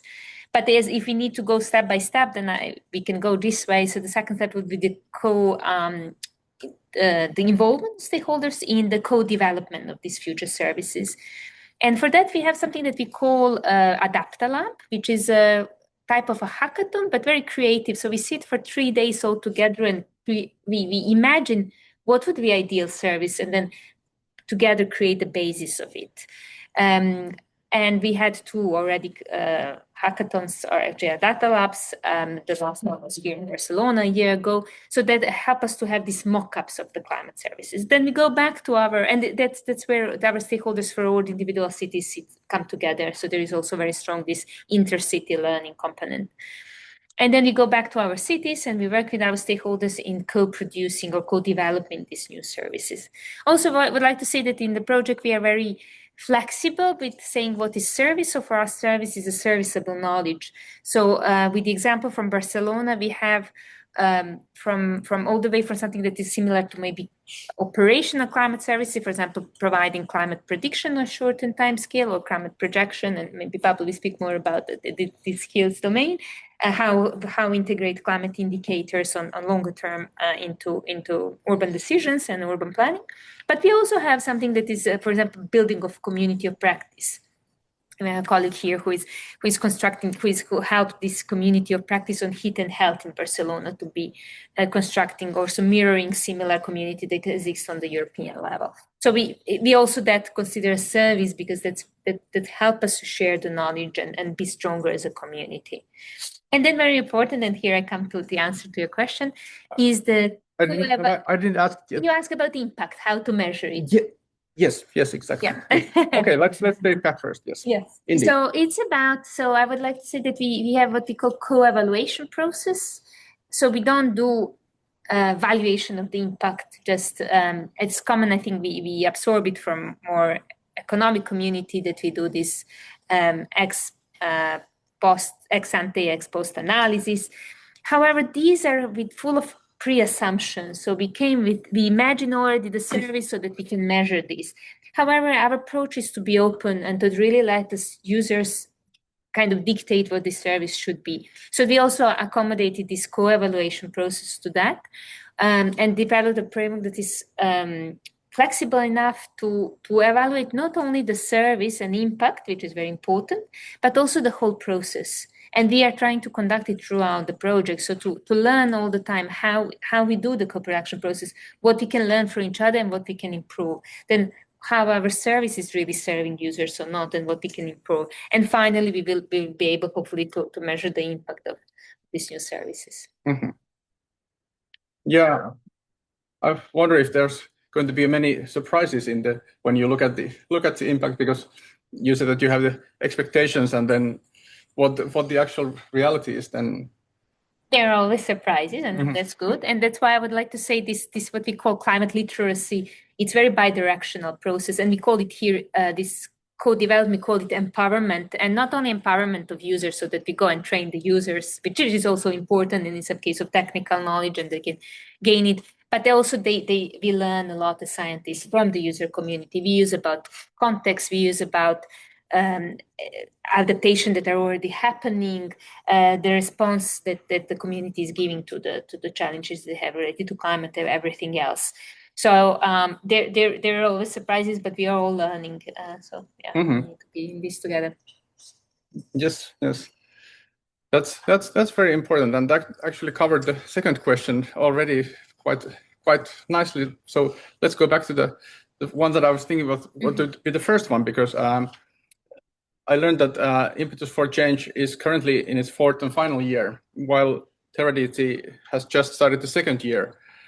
And I'm really curious to find out from this project and of any previous project that you have also done, what have you learned? What are those important core things that a project has to get right early on? And is at this stage that we are currently in TerraDT, in order to bridge the gap between the developers and the audience.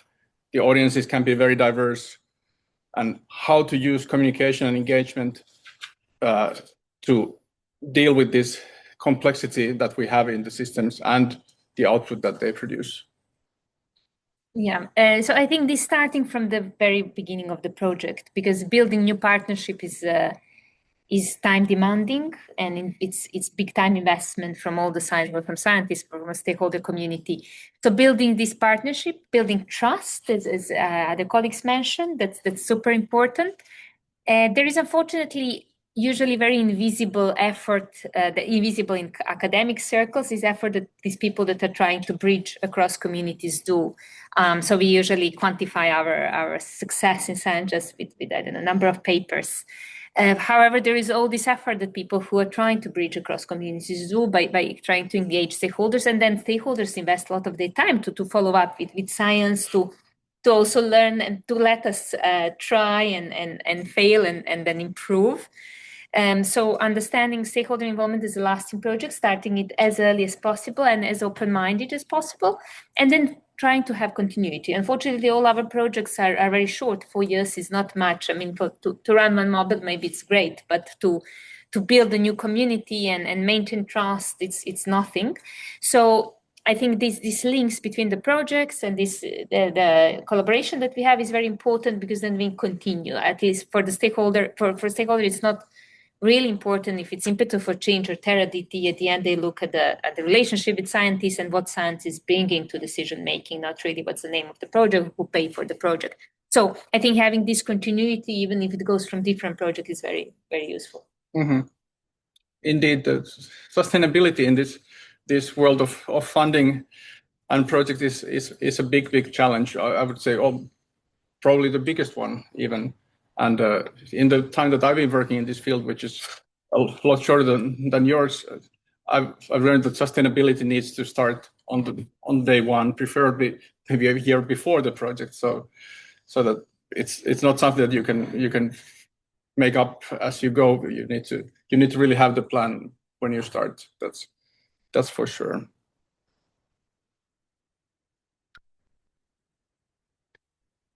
Great, thank you. Let's go to the fourth segment then, which is the data workflow interoperability and user-oriented transparency.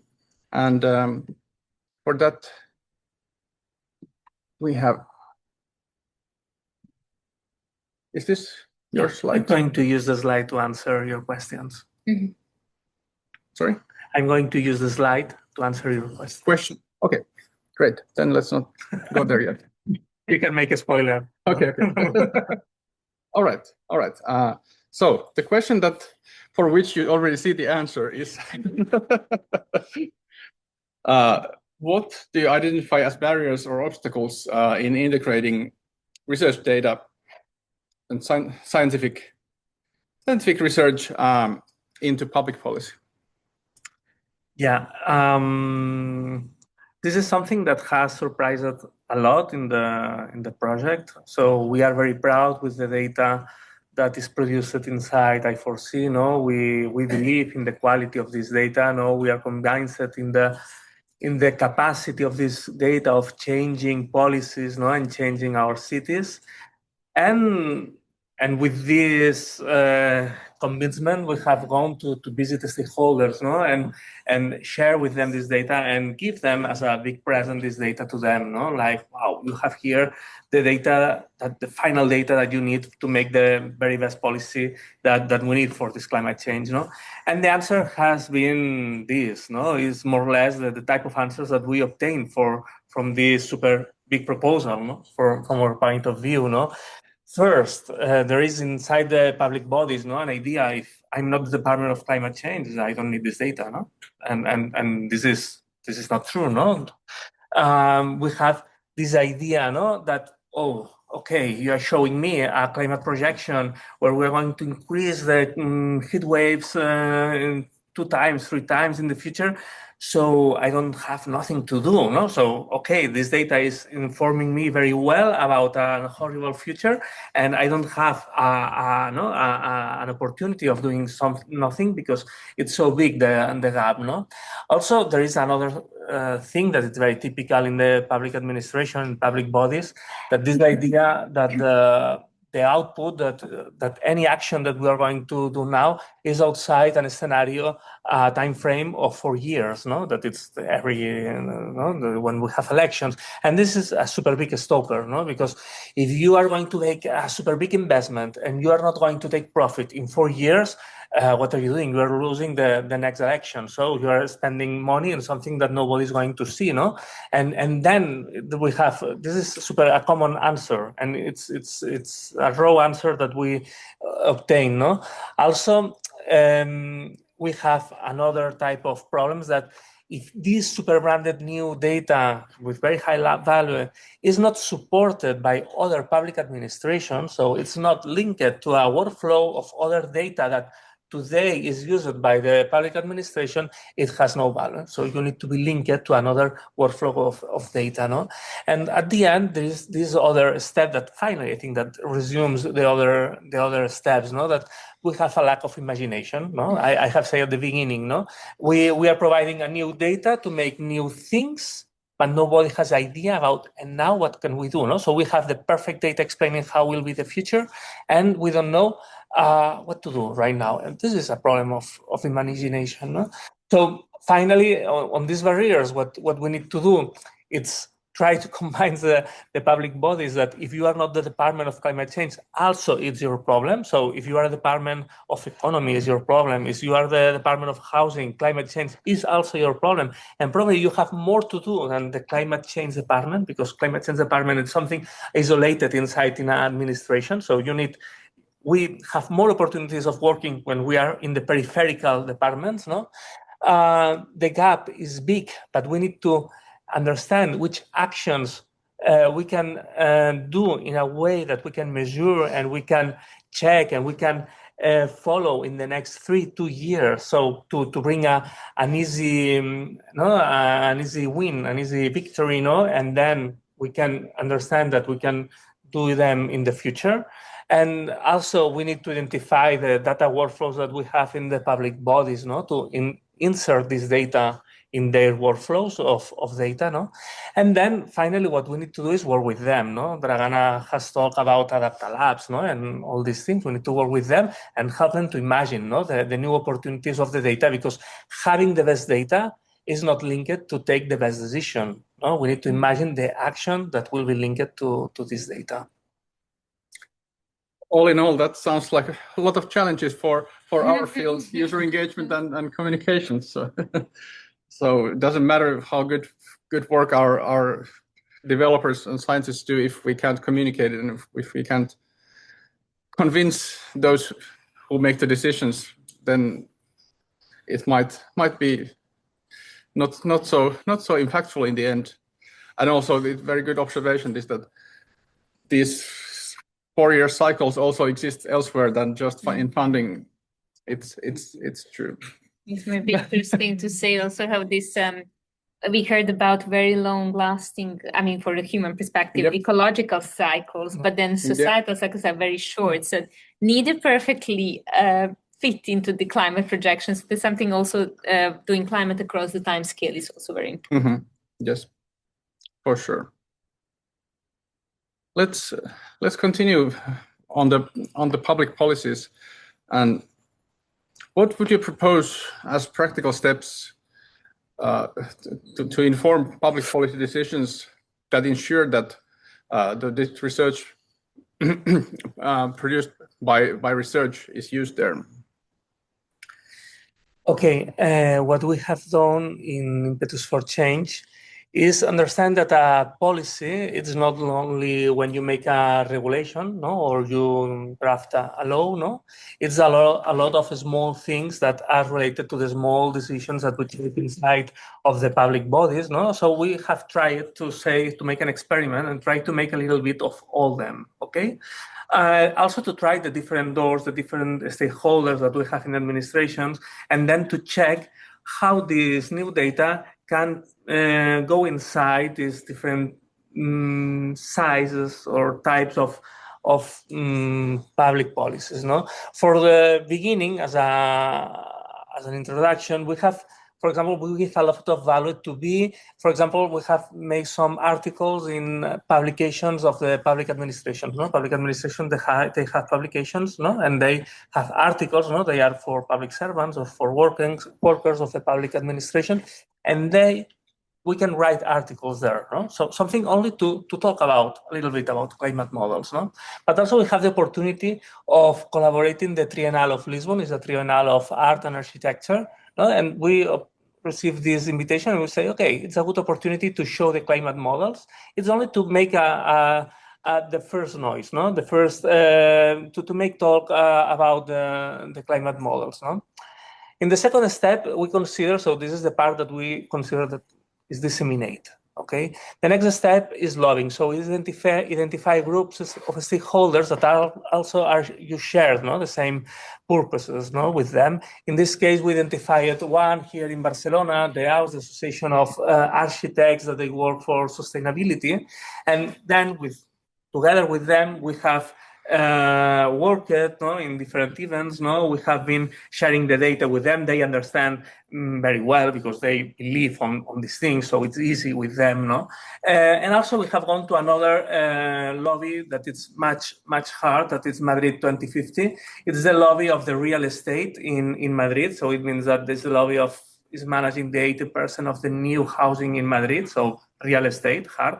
But we convinced them that climate is important for the housing in the next year. So it's something that, surprising, we were able to convince them, and also they receive us, no? And now, when inside the document of this lobby, no, that manage this lobby, they have the projections of the impetus for change showing, no, which is the expected increase of temperatures and heat waves. So it's nice. So we have understand that we can align this interest, no?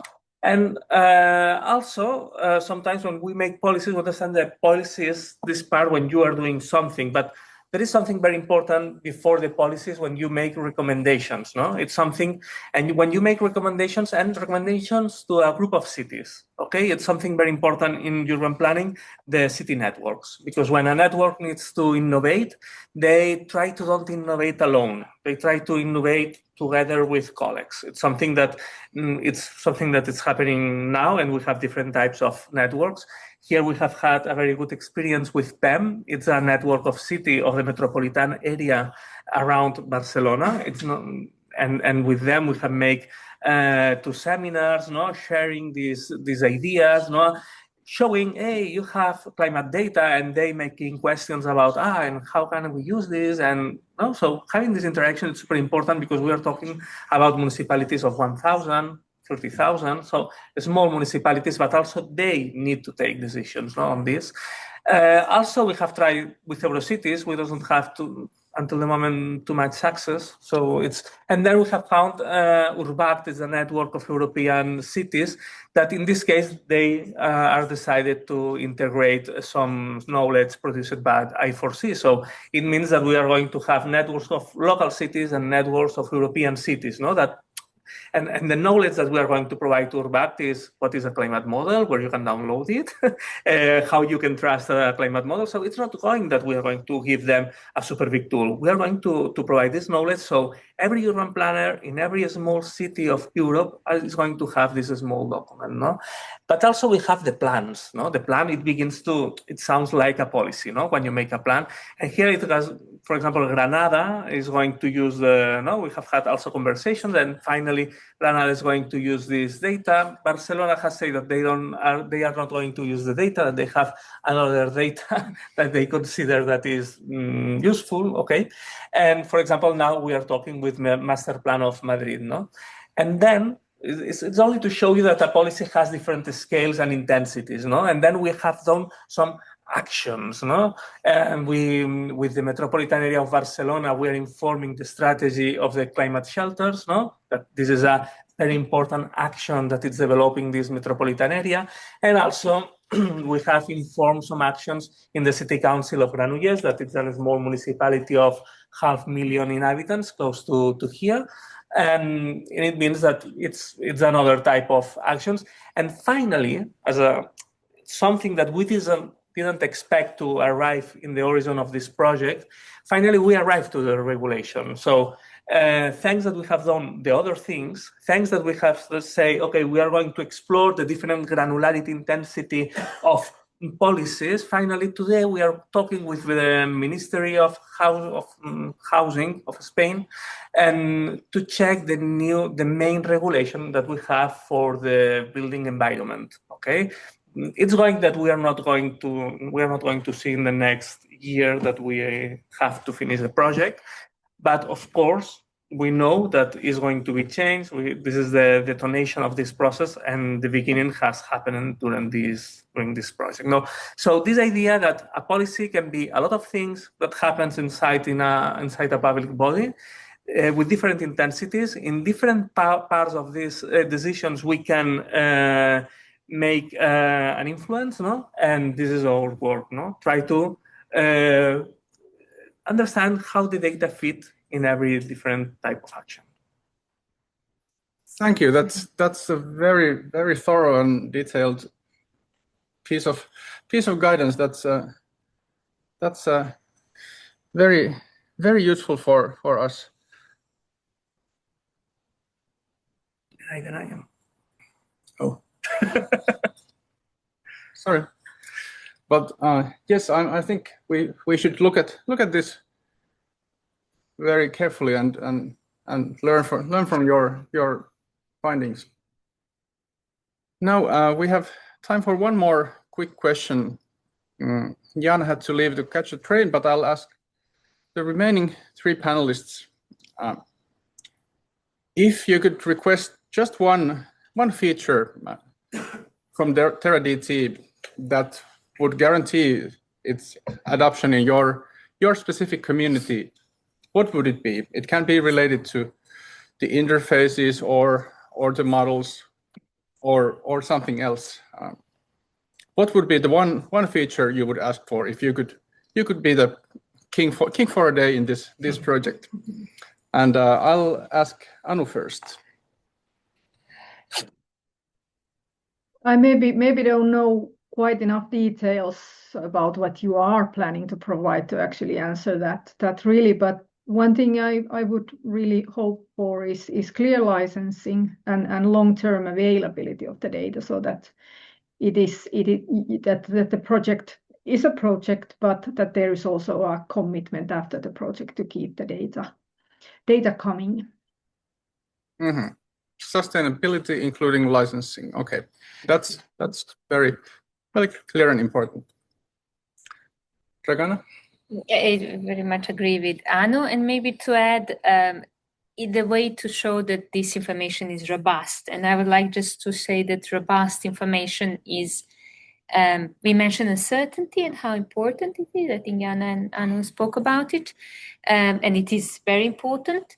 However, it's also important to understand then it's just one element, one angle of robust information. If we speak about robust information, we also need to understand robust for which decisions, which link us back to being very transparent about what this data can inform and cannot inform, and being robust for whom. So then it's this understanding of the plethora of decision makers.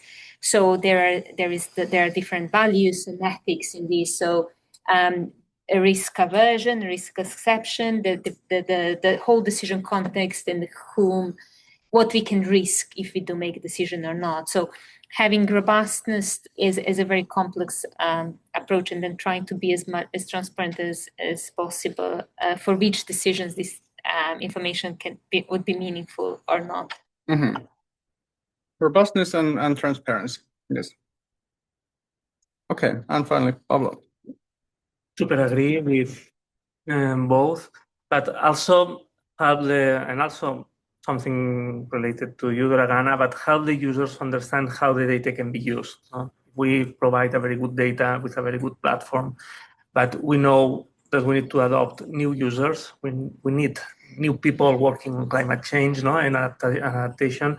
We need to show, how it can be used, and which are the actions that you can take with this data. So not only share the data, not only share insights, also help to the second step that it's taking the decision. Mm-hmm. So communication that matches the reality and reaches the users. All right, great. Thank you all panelists. This was a pleasure, and thank you audience here in the room and also online. Thanks. Thank you.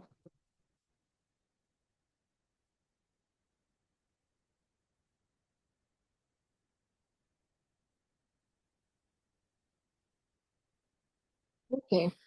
So next up, we have the interactive session, and Jana and Antonio will be hosting this one. So welcome. Do you prefer to stand or? You want to share just? Yeah. Yeah. So this session is also just in person. So feel free to drop in for the conclusions later. I think you're gonna add into the chat what time they can drop in. So I'm just gonna close the microphone for this. Okay, so we're now coming to the end of today's workshop. I'm just changing the slide. So today we heard about the TerraDT urban impact model, learned from the interesting work carried out in the UrbanAIR project, and discussed how these tools can support the urban climate adaptation in more practical contexts. And then through the use case showcases and demonstrations, we also saw more concrete examples of how these digital twins can then contribute to urban planning. So both in terms of the mapping of heat exposure extremes, as well as analyzing high resolution carbon fluxes. And then during the interesting user perspectives panel, there were several important themes discussed. The main points there were kind of focused on the accessibility, transparency, and trustworthiness. And they were repeatedly highlighted along with the importance of ensuring that the non-expert users are also able to kind of engage with these new innovative tools. And in that discussion, it was also underlined that there's a need to connect data more effectively with the decision-making processes.